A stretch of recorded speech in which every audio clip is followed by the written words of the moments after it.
Super Mario Maker is just around the corner, and Nintendo recently released an overview trailer showcasing a few final new features. So you know what that means, it's time to press start on the old analysis machine to see what secrets the trailer is hiding. And first up is the fact that we finally learned what the frog icon actually does. And that is, it opens a brand new sound effects menu, which allows you to drag and drop different sound effects into the level that play when triggered.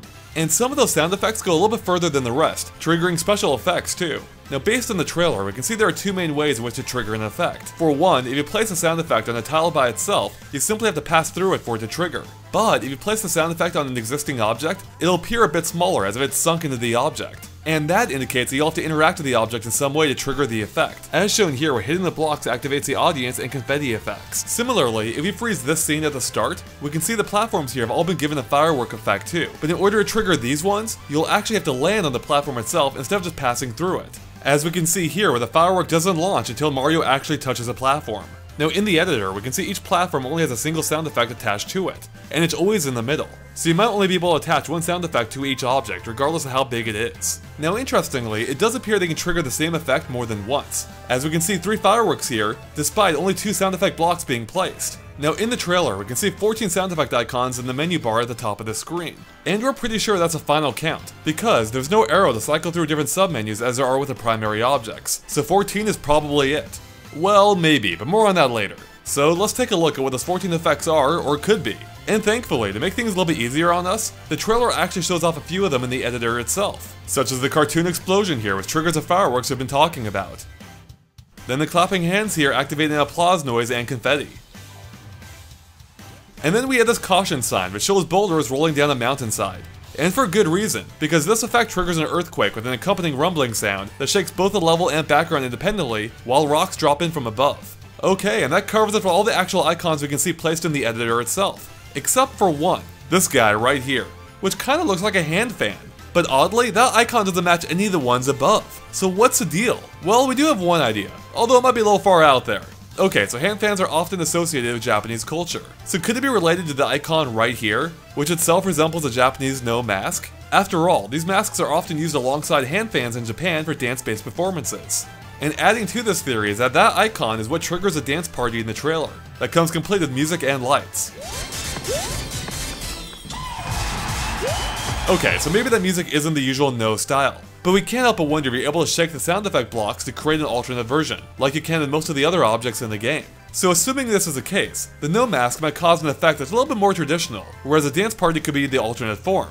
Again, this could be a stretch, but it's the best we've got. And if we're right, this could mean that while there might only be 14 icons, if each one has an alternate version, that could make for 28 different sound effects in total. Or 26 if you discount the bird, because that one's a bit of a special case. But more on him in a bit. So that covers it for all the effects shown while in editing mode. But there is one more scene that reveals a few more sound effects in action, such as the creepy baby face that appears right here. Now that face might look a little bit familiar to you, because it also appeared in Mario Paint as a stamp and in the Music Composer, where it was similarly used as a musical note. We can also see a rainbow appear at a couple of different points, although we have no clue which of the 14 icons it might correspond to.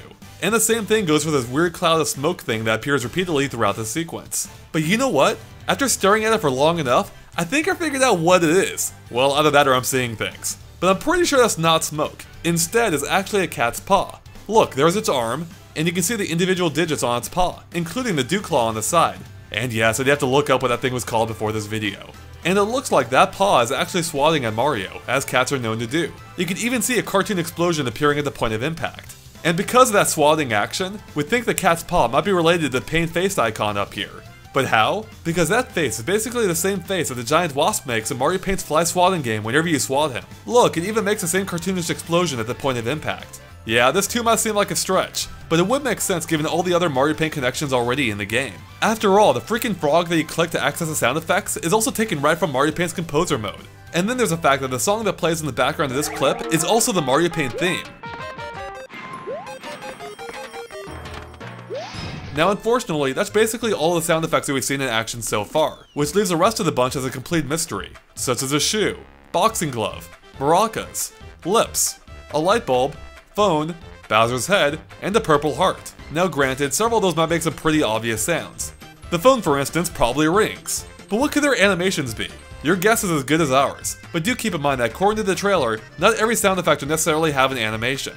At any rate, we do have a few final ideas about some of those icons. That purple heart, for example, does look pretty similar to the one in Mario Paint's composer after all. Only then it was red and functioned like a bass instrument, which we kinda doubt is the case here, because it would probably just use an instrument as an icon.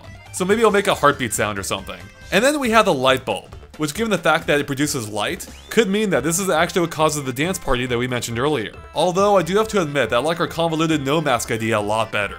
Finally, we have Bowser's head, and we can't help but wonder if it might trigger Bowser's evil laugh. It could make those castle stages even more menacing. Kinda like when you die in Mario 64. Now there is still one more sound effect we haven't mentioned yet, and that's a bird at the very end. And we haven't mentioned him yet because he seems to function a little differently than the rest. And that's because that bird is tied directly into the game's new recording feature, which allows you to add your own voice or sound effects to the game using the gamepad's microphone. So basically, once you tap the recording icon beneath the frog, the bird will fly in from his icon and listen to what you say. Oh, and we timed how long that bird seems to be listening for, and that came out to about 3 seconds. So yeah, looks like you can add 3-second recordings to your level. Now at first, having both a record button and the bird icon might seem redundant. After all, couldn't Nintendo have just made it so you tap the bird to start recording to streamline the entire process? But we have a feeling it was done this way so you can make one recording, and then add it to the same level multiple times. That is how all the rest of the sound effects work after all, so it makes sense. Now, even though we see them make the recording in the video, we don't actually see them place a bird in the level itself. But we can still see where exactly they placed it, because the bird appears at that same spot when triggered, causing the happy birthday sound to play. Oh, and real quick, did you catch that the structure to the right here is actually a birthday cake, complete with candles? That's pretty cute. But to get back to the bird, it looks like it might be limited to just one recording for that bird. Because check this out, if we look close, we can see an exclamation mark next to the bird itself, which might indicate that you've already recorded something for it to say. Particularly as another clip features that same bird without the exclamation mark, likely meaning it hasn't been recorded to yet. Although, that might not mean they can only have one recording per level, because if we slow this clip down, we can just barely see a bird appear here in the exact same way as the first one. Except this one looks a little bit different, being smaller and yellow. So getting back to our shaking idea, maybe you can shake the green bird to turn him into a second yellow bird, thereby giving you a second recording too. Okay, so that finally covers it for all the sound effects, but let's talk about the music created for this scene a little bit more. Now that music was actually created in the level itself, thanks to the new music blocks. And you create music blocks by shaking note blocks. And the sound those music blocks make changes depending on how high off the ground they are. So if you're musically inclined, you can string a bunch of them together at different heights to create music if they're activated at the right time. Now if you watch the trailer, this probably isn't news to you, but there are a couple more things about them that you may not have noticed, such as how little music notes pop out whenever you touch one of them. But beyond that, check out what happens if a whole bunch of notes are activated at the exact same time. Did you catch it? Let's try that again, and I'll freeze it right when they're all activated. As you can see, it actually causes the screen to briefly glitch out. Kinda weird, huh? Alright, we're just about done here, but there's still one more thing we haven't talked about yet, and that's the fact that not every object nor theme will be available to you at the start of the game.